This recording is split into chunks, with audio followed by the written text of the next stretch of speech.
नमस्कार दोस्तों, स्वागत है आपका हमारे चैनल पर।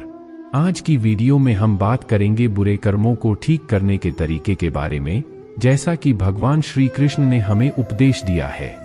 पहला तरीका बुरे कर्मों को ठीक करने का है कि हम अपने किए गए कर्मों का जिम्मेदारी स्वीकार करें।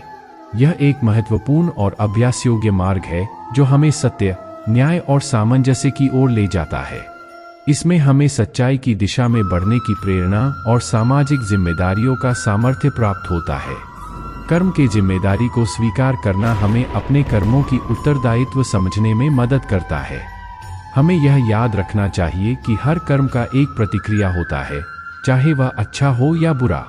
यदि हम अपने किए गए कर्मों का जिम्मेदारी नहीं लेते हैं, तो हम अपने जीवन को समर्थ और सत्य बनाने के लिए संभवतः अपने अविकसित विचारों में फंस जाते हैं। बड़े भाग्यशाली लोग उन व्यक्तियों में शामिल होते हैं जो अपने कर्मों की उत्तरदायित्वपूर्णता को समझते हैं। उन्हें यह जानकर खुशी होती है कि वे अपने कर्मों के परिणाम के लिए जिम्मेदार हैं। एक उदाहरण के रूप में, एक व्यक्ति जो एक अच्छे शिक्षक के रूप में काम करता है, जानता है कि उसका प्रयास छात्रों के भविष्य को प्रभावित करेगा। वह अपने कार्य को समझता है और उसके प्रति सही दिशा में काम करता है। वह अपने कार्य के परिणाम के लिए जिम्मेदार है, चाहे वह अच्छे या बुरे हों। वह यह समझता है कि छात्रों के शिक्षा में अपनी भूमिका का उत्तरदायित्व संभालना उसका कर्तव्य है। इसी तरह, जब हम अपने किए गए कर्मों के प्रति उत्तरदायित्व समझते हैं, हम अपने अच्छे कर्मों को बढ़ावा देते हैं और बुरे कर्मों से दूर रहने का प्रयास करते हैं।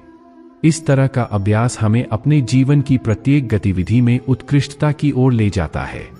हम अपने कार्यों के प्रति जागरूक और सतर्क रहते हैं, जिससे हम अपने और दूसरों के लिए सकारात्मक परिणाम प्राप्त कर सकते हैं। इस प्रकार, कर्म की जिम्मेदारी को स्वीकार करना हमें अपने जीवन को सार्थक और समृद्ध बनाने के लिए महत्वपूर्ण मार्ग दर्शाता है। यह हमें अपने कर्मों की गहराई में समझदारी से और सत्यता से काम करने की प्रेरणा देता है, जिससे हम अपने जीवन को संतुष्ट, खुशहाल और उत्तम बना सकते हैं। दूसरा तरीका बुरे कर्मों को ठीक करने का है स्वजागरूकता का विकास।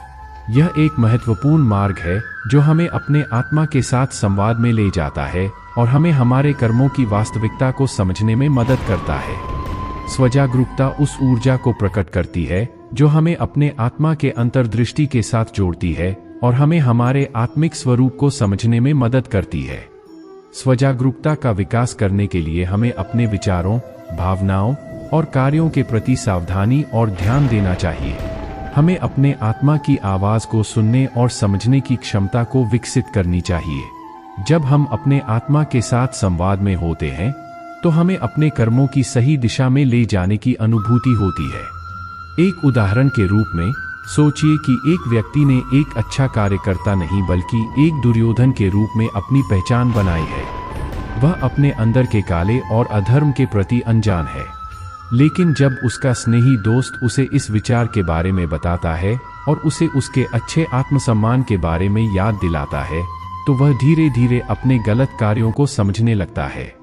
उसके आत्मविश्वास में सुधार होता है और वह अपने बुरे कर्मों को सुधारने के लिए एक नया मार्ग चुनता है। स्वजागरूकता का अभ्यास करने के लिए हमें ध्यान केंद्रित करने और आध्यात्मिक अभ्यासों को अपनाने की आवश्यकता होती है। योग, ध्यान, प्राणायाम और मनन, ये सभी अभ्यास हमें अपने आत्मा के साथ संवाद में ले जाते हैं और हमें हमारे कर्मों की सामग्री को समझने में मदद करते हैं। स्वजागरूकता का अभ्यास करने से हम अपने आत्मा के गहराई में समझने की क्षमता प्राप्त करते हैं। हमें अपने विचारों और भावनाओं को समझने में सहायता मिलती है, जिससे हम अपने कर्मों की समझ को बढ़ावा दे सकते हैं। इस तरीके से हम अपने जीवन को सार्थक और समृद्ध बनाने के लिए सही दिशा में आगे बढ़ सकते हैं। तीसरा तरीका बुरे कर्मों को ठीक करने का है दया और क्षमा का अभ्यास करना। यह एक महत्वपूर्ण मार्ग है जो हमें दूसरों के प्रति सहानुभूति और क्षमा की भावना विकसित करता है। बुरे कर्मों को ठीक करने के लिए हमें दूसरों को उनकी गलतियों के लिए क्षमा करना सीखना चाहिए और उन्हें दया से संभालना चाहिए। दया और क्षमा का अभ्यास करने के लिए हमें अपने मन को शुद्ध करना चाहिए।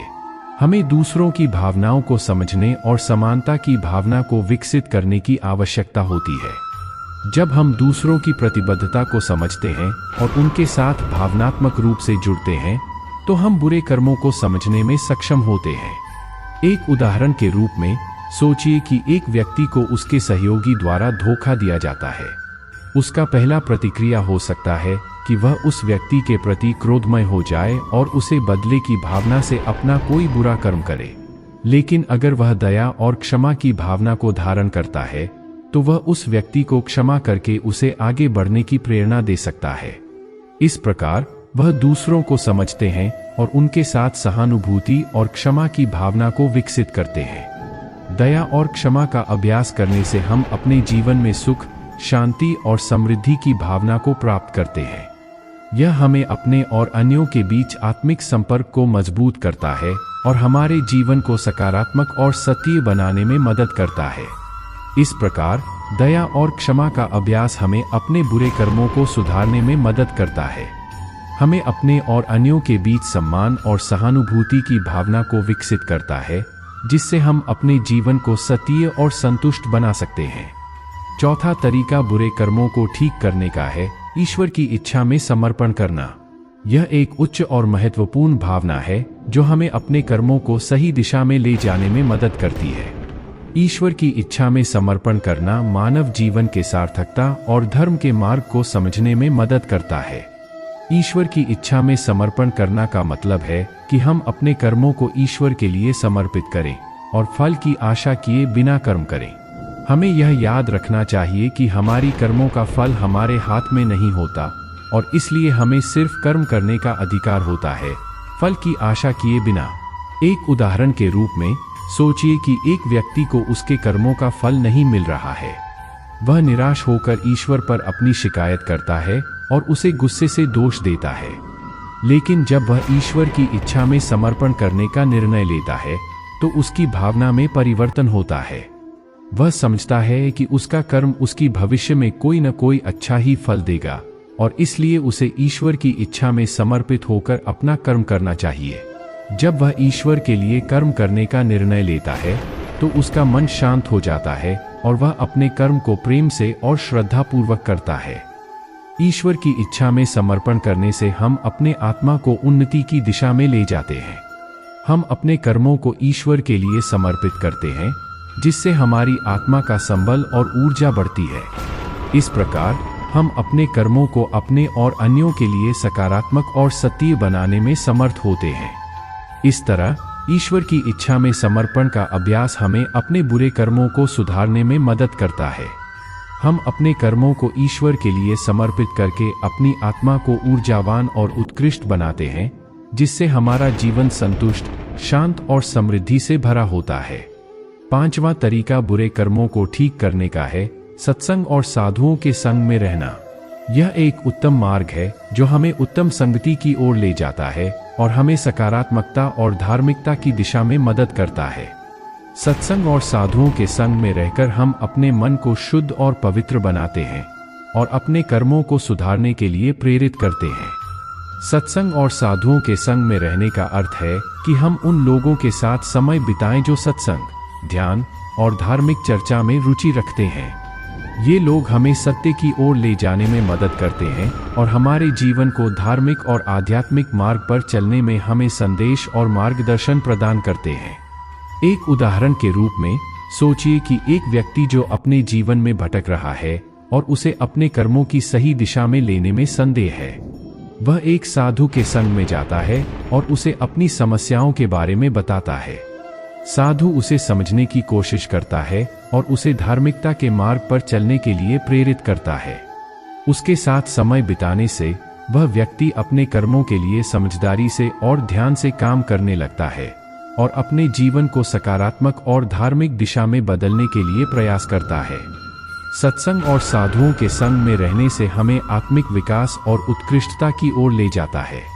हम उन लोगों के साथ समय बिताते हैं जो सत्य की ओर ले जाने का प्रयास करते हैं और इससे हमारा आत्मा संवेदनशील होता है और हम अपने कर्मों के प्रति अधिक समर्पित होते हैं। सत्संग और साधुओं के संग में रहने से हमें संगति का फायदा मिलता है, जिससे हमारा मानसिक स्वास्थ्य सुधारता है और हमारी आत्मा की शांति बनी रहती है।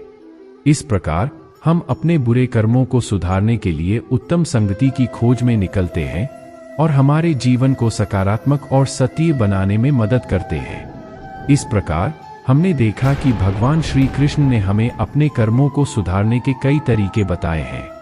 हमें इन उपायों को अपनाकर अपने जीवन को सकारात्मक और सत्य बनाने का प्रयास करना चाहिए। यह हमारी आत्मा को उच्च स्थान पर ले जाएगा। आपको यह वीडियो कैसा लगा? हमें अपने विचार और प्रतिक्रिया के लिए कमेंट बॉक्स में बताएं। अगर आपको यह वीडियो पसंद आया है तो हमारे चैनल को सब्सक्राइब जरूर करें और बेल आइकन दबाएं ताकि आप हमारे नए वीडियो को न खोएं। धन्यवाद।